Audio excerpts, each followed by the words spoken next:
আসসালামু আলাইকুম ওয়া রাহমাতুল্লাহি ওয়া বারাকাতুহু। ওয়ালাইকুম আসসালাম ওয়া রাহমাতুল্লাহি ওয়া বারাকাতুহু।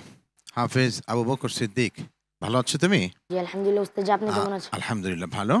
তো আমি তোমাকে যেখান থেকে প্রশ্ন করব, তুমি ঠিক ওই আয়াত থেকে তেলাওয়াত করে যাবে ইনশাআল্লাহ। জি ইনশাআল্লাহ।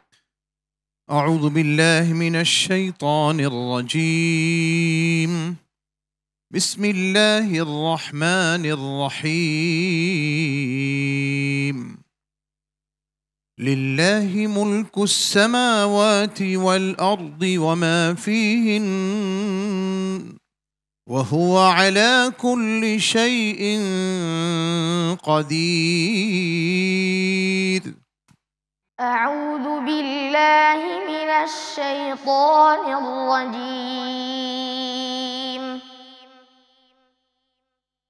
বিসমিল্লাহির রহমানির রহিম।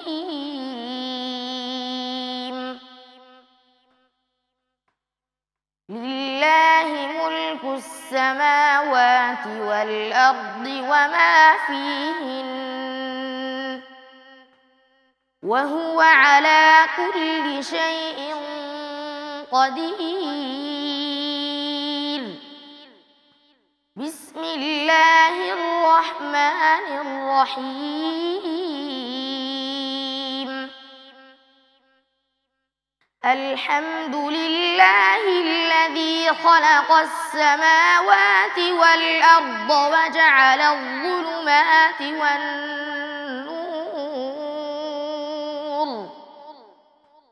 ثم الذين كفروا بربهم يعدلون.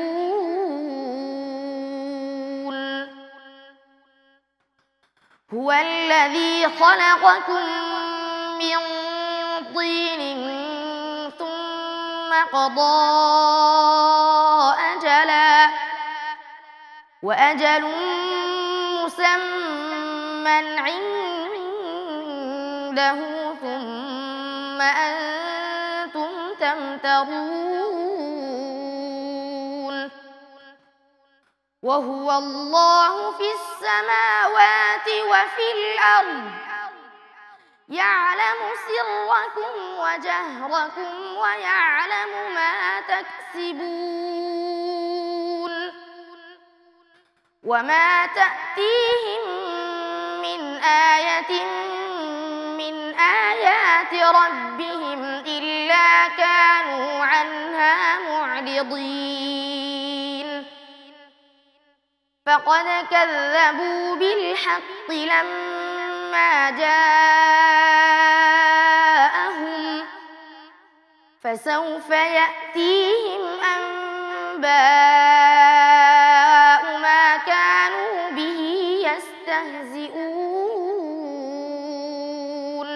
হাসবুক মাশাআল্লাহ। তোমার তেলাওয়াতকৃত যে কয়েকটি আয়াত, এর মধ্যে একটি অংশ হচ্ছে হুয়াল্লাযী খালাকাকুম। জি। এই অংশটি কোরআনের আর কোন কোন আয়াতে আছে তুমি একটু পড়ে শোনাও। 9 পারা 14 পৃষ্ঠায় আছে। আচ্ছা, তা পড়ে শোনাও।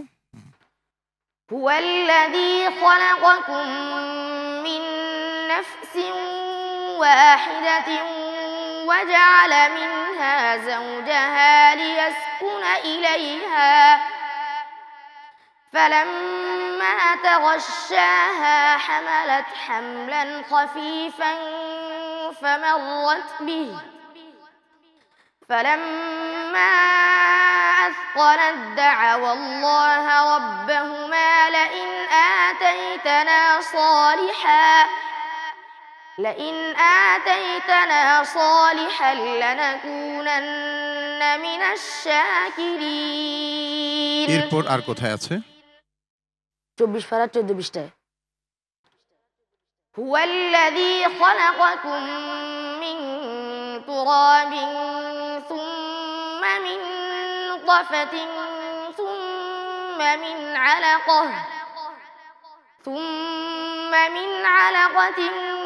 ثم يخرجكم طفلا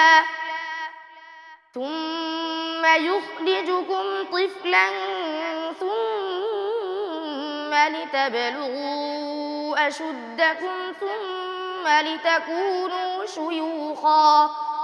এরপর এরপর আর কোথায় আছে তুমি সেখান থেকে? 28 পারা 15 20টা। হ্যাঁ, ঠিক আছে, পড়ো। هو الذي خلقكم فمنكم كافر ومنكم مؤمن والله بما تعملون بصير خلق السماوات والأرض بالحق وصوركم فأحسن صوركم وإليه المصير এরপর আর কোথায় আছে? আর কোথাও নাই। আচ্ছা, মাশাআল্লাহ, মারহাবা, অনেক সুন্দর। আলহামদুলিল্লাহ, আল্লাহ কবুল করেন তোমাকে। صدق الله العظيم মাশাআল্লাহ, মাশাআল্লাহ। হাফেজ আবু বকর সিদ্দিক, আমরা তেলাওয়াত শুনলাম। মূল্যায়নের জন্য যাব বিজ্ঞ বিচারকের কাছে। প্রশ্নকারী ফজিলাতুল শেখ, বিজ্ঞ বিচারক, কিভাবে মূল্যায়ন করছেন? মাশাআল্লাহ, আসলেই অনেক সুন্দর তার তেলাওয়াত।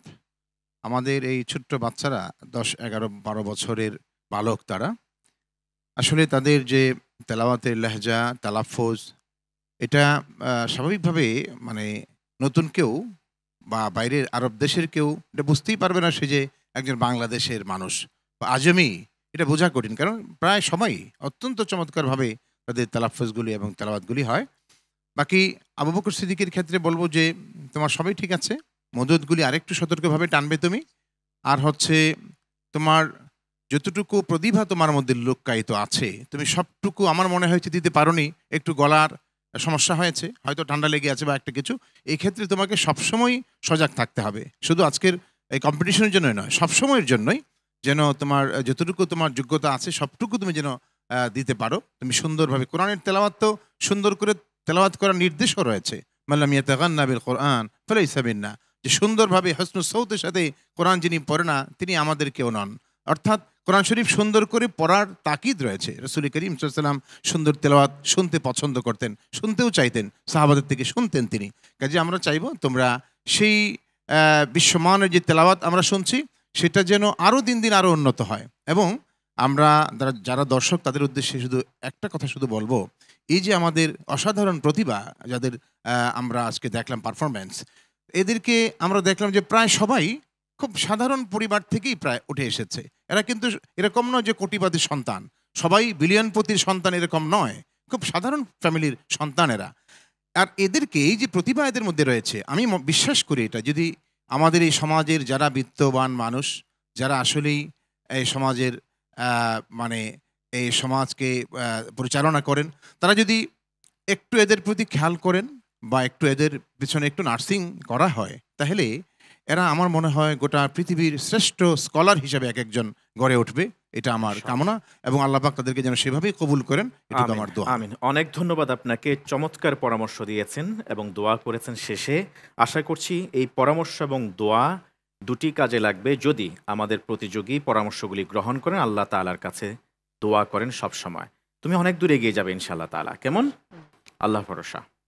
আসসালামু আলাইকুম ওয়া রাহমাতুল্লাহি ওয়া বারাকাতুহু।